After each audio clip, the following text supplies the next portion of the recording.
Manood,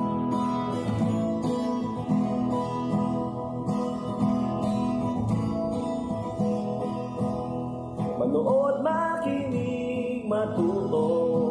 Manood, makinig at matuto. May aral natin ang kwento ng bayan ko. Magandang araw! Isang paglalakbay na naman mula sa kaban ng mga kwento ng bayan ko ang ating pagsasaluhan ngayon. Ako nga pala si Teacher Sheila na maghahatid sa inyo ng mga kwentong kapupulutan ng aral. Ang babasahin ko ngayon ay isang kwento tungkol sa isang batang araw-araw na ipinaghahanda ng kaniyang ina ng prutas at gulay. Ngunit, hotdog at junk foods ang kanyang gusto. May pag-asa pa kayang magustuhan ng batang ito ang inihahanda ng kanyang ina? Alamin natin ito sa kwento na pinamagatang Si Tinay.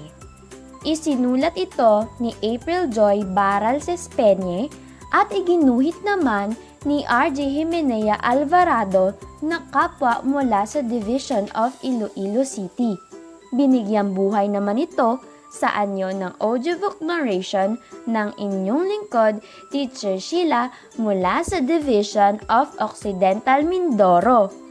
Handa na ba kayong maglakbay sa kaba ng mga kwento ng bayan ko? Halina't makinig! Si Tinay ay nag-iisang anak ni Aling Nora.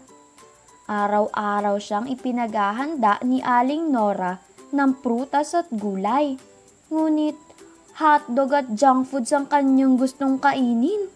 Isang araw, umalis si Aling Nora at si Tinay lang ang naiwan sa bahay. Sa kanyang pag-iisa, siya ay nakatulog at nanaginip. Gutom na gutom siya at gulay lamang ang nakahanda sa kanilang mesa. Nagmamadaling pumunta si Tinay sa kusina at binuksan ang refrigerator.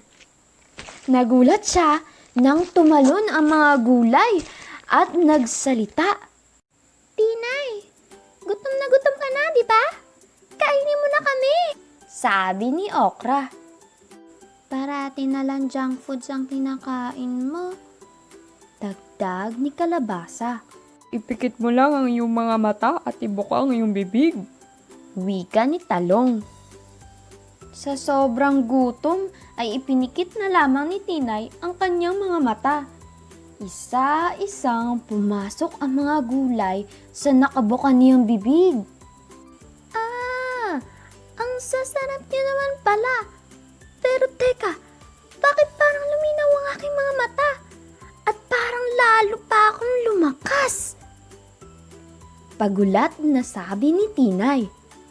Narinig ni Aling Nora ang sinabi ni Tinay.